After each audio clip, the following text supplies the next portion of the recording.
ushobora kuba uri umwe canke muri benshi. Muri uno mwanya unyemerere dusangire ubuzima bw'umukristo.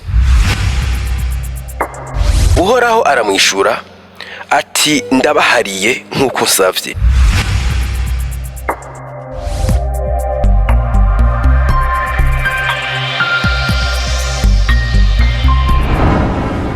Bakunzi b'ibiganiro bica kuri no mbonesha kure yanyu mukunda cyane Salocom TV, ndabaramukije mwese mu izina ry'umwami wacu Yesu Kristo. Uyu ni wa mwanya w'ca kiganiro Yesu arakora.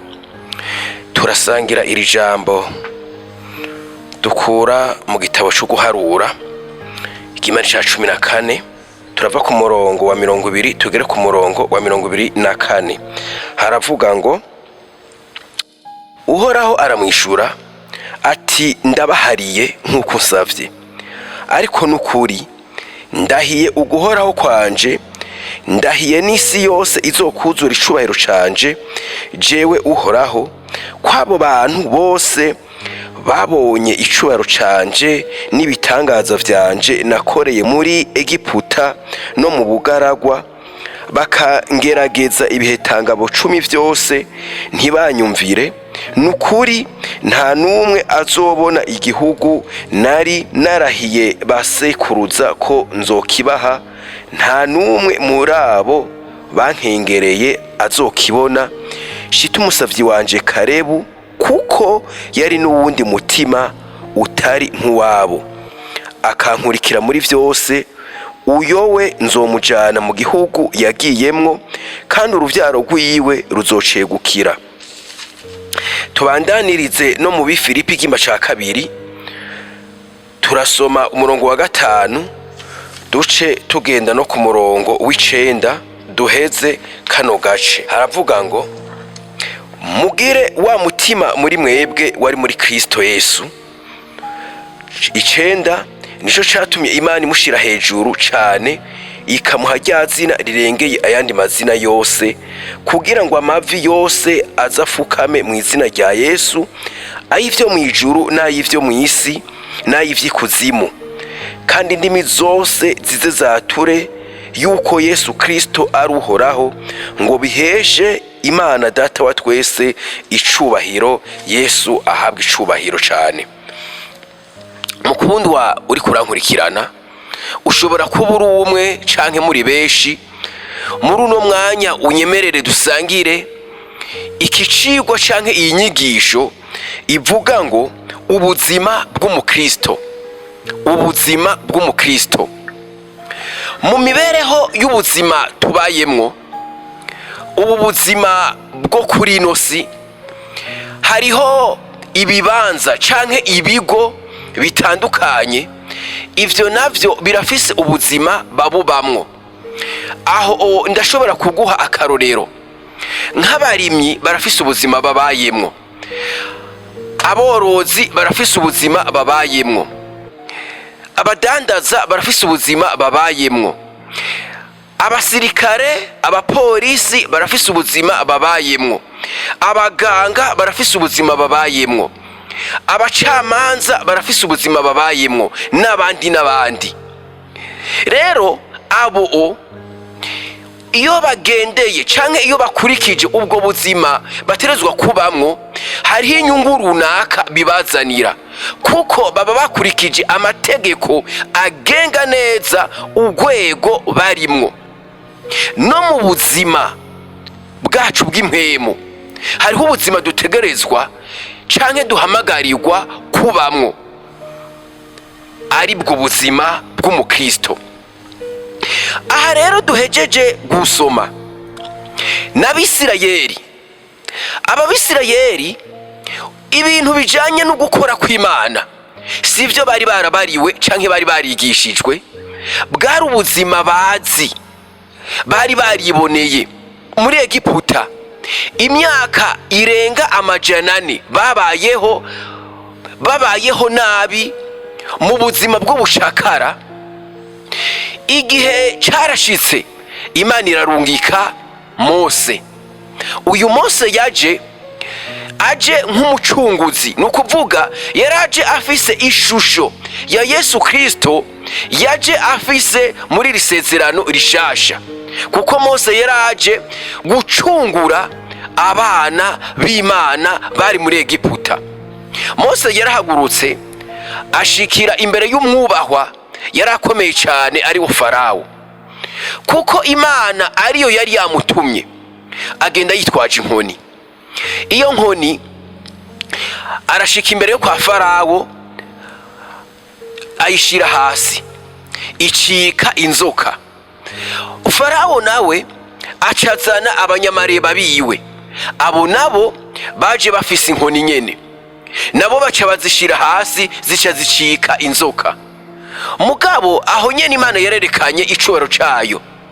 Ya nzoka yo kwa Mose iciramiragura za nzoka zose z'abapfumu n'abanyamareba. Imana irabwira Mose iti subira utore iyo nzoka, icisubira gucika inkoni. Ubwo nyene ntabwo Farawo yarekeye ngaho, yarakomantaje umutima, ariko Mose yarashishikaye gushika aho yakoresheje ibimenyetso 10. Maze ku 10 Farawo aragondozwa, baba baratanguye urugendo.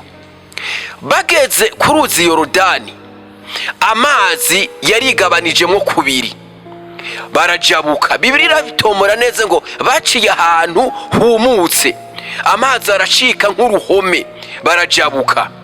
Mu bugaragwa Imana yarabarekuriye manu, barajya. Muri ubwo bugaragwa barakenera inyama, Imana irabarungikira inkware. Muri ubwo bugaragwa barakenera amazi, Imana irabaha amazi. Muri ubwo bugaragwa Imana yagiye ibagwanirira. Babaye mu bihe byo kwibonera Imana imbona nkubone. Aha rero hageze igihe Imana ibwira Mose iti genda urungike abatasi baje gutata ca gihugu c'isezerano ariyo Kanahani. Baragiye barabona neza inzahabu ziriyo, amabuye y'agaciro, barajya ku vyamwa bihari. Nukuri baza bazaniye n'abasigaye. Gushika ngaho yari inkuru nziza cyane, ariko umwe acazamwo aravuga ngo, ndetse si umwe gusa muri abo, baravuga ngo twabonyemo abagabo bateye ubwoba, abo bantu ntituzoshobora kubatsinda. Aho Imana vyarase ko yihangana. Ico yakoze icibwira Mose ati umviriza, ariho ngaha twasomye ku murongo wa 21 ngo ariko nukuri uguhoraho kwanje ndahiye n'isi yose izokuzura icubahiro canje je uhoraho, kwabo bantu bose babonye icubahiro canje n'ibitangaza vyanje nakore muri Egiputa no mu bugaragwa bakankengera ibihetangabo 10 vyose ntibanyumvire, nukuri nta numwe azobona igihugu n'ibindi. Kubera iki? Kuko batahaye agaciro ic'Imana yabakoreye. Maze uwo mwanya abo bose batuye amajambo mabi, abo bose bavuze ibitari ivyo kwizera, ntibashitse mu isezerano. None ubwo buzima bw'umukristo n'ubuhe? Ni ibintu bibiri. Aha sinshobora kuvuga ngo harimwo icambere canke ica kabiri. Oya, mvuze uko noba nihenze, ariko n'ibintu bijana, n'ibintu bikorana. No bigereranya nk'uko batsa amatara, pozitifu na negatifu, ivyo bikoranye amatara araka. Ivyo navyo ni ukwizera no kumvira. Ivyo bikoranye igitangaza kirakoreka, ubuzima bw'Imana bukagaragara. Yesu ahabwa icubahiro. Ubu nibwo buzima bw'umukristo duhamagarirwa kubamwo. Ubuzima bw'umukristo ni kumvira be no kwizera. Paulo nawe acara bivuga neza aho twasomye mu Bifilipi 2 ku murongo wa 5 tugaca dusimbira no ku 9 tukabandanya, aho yavuze ngo mugire wa mutima muri mwebwe wari muri Kristo Yesu. Yesu Kristo yarafise umutima wo kumvira, yarafise umutima wo gukora ico data yamubwiye ariko aramuhamagarira. Ivyo ntivyahereye aho ngo vyatumye izina ryiwe data ariho icubahiro kirengeye ayandi mazina yose. Aho icubahiro ciwe nta hantu na hamwe kitari. Bavuze ngo kiri mw'ijuru, mw'isi ngo ni kuzimu. Ivyo nta handi vyavuye, ivyo nta handi bica. Yarafise umutima wo kumvira.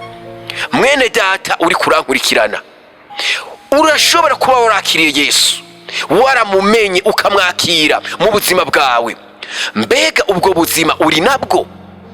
Ubwo buzima urabugendera? Ubwo buzima urabufise koko? Ariko ni wabura umukristo, ngubu buzima uhamagarirwa kubamwo, ubuzima bwo kwizera n'ubuzima bwo kumvira. Iki nico kiranga umwana w'Imana, iki nico kiranga uwavutse ubwa kabiri, iki nico kiranga abantu bariko baraja mu ijuru, iki nico kiranga babandi ijambo ry'Imana rishingira intahe yuko ari amatara kandi bakaba umunyu muri ino si. Turabona akarorero k'ababihagarariye kandi bakabigendera, ni Daniyeli n'abagenzi biwe. Mu gihe umwami yari yahagaritse igishushanyo akavuga ngo abantu bacunamire, Daniyeli n'abagenzi biwe barase, baravuga bati Imana yacu ishobora kudukiza, ishobora kudutabara. Umuriro twebwe naho twowugwamwo ishobora kudukurayo, naho itodukiza twebwe ivyo ntidushobora kubigira. Aba bari abantu ubuzima bwabo babuteretse mu Mana, bakabara abantu bayumvira kandi bayizera. Rero mwene data, nahawe ho kwisuzuma inyuma y'iri jambo, ukibaza ukiyumvira uti mbega ko nakiriye Yesu, mbayeho ubuzima bw'umukristo, ubu buzima bwo kumvira no kwizera burangize, burangenga. Aha rero nta bindi, si ivyo gusengera n'ibindi, oya, ufata ingingo, ufata ingingo ukabihitamwo, hanyuma ukabigenderamwo. Urashobora kuba nawe wari kurankurikirana utari bwakizwe. Ubu buzima ni bwiza, ariko ntabwo ushobora kuronka mu gihe utarakira Yesu ariko gakiza. Nyimba utarakizwa, unyemerere ndakurongore mu kwakira gakiza, uvuka ubwa kabiri, usubiranemo nanje iri sengesho uti Mwami Yesu, uyu munsi ndamenye neza ko hari ico narimbuze, narimbayeho atabuzima bw'umukristo mfise. None uyu munsi mu kumva ijambo ryawe ndahisemo ubu buzima mu kukwakira, umbera umwami n'umukiza w'ubugingo bwanje, kugira ngo aho uzozira uri kurahamagara abafise ubuzima bwawe aribwo buzima bw'umukristo, nanje nze niyumvemwo, mvyaturishije akanwa kandi mvyizeresheje umutima. Ni mu izina ryawe Yesu Kristo, amen. We wari warakijijwe, ukomereze muri ubwo buzima mu gufata ingingo. Nawe utari bwakizwe, uyu munsi uravutse ubwa kabiri, ubeho ubwo buzima. Yesu Kristo azozira aza kujane. Imana ibahezagire, tuzoba dusubira.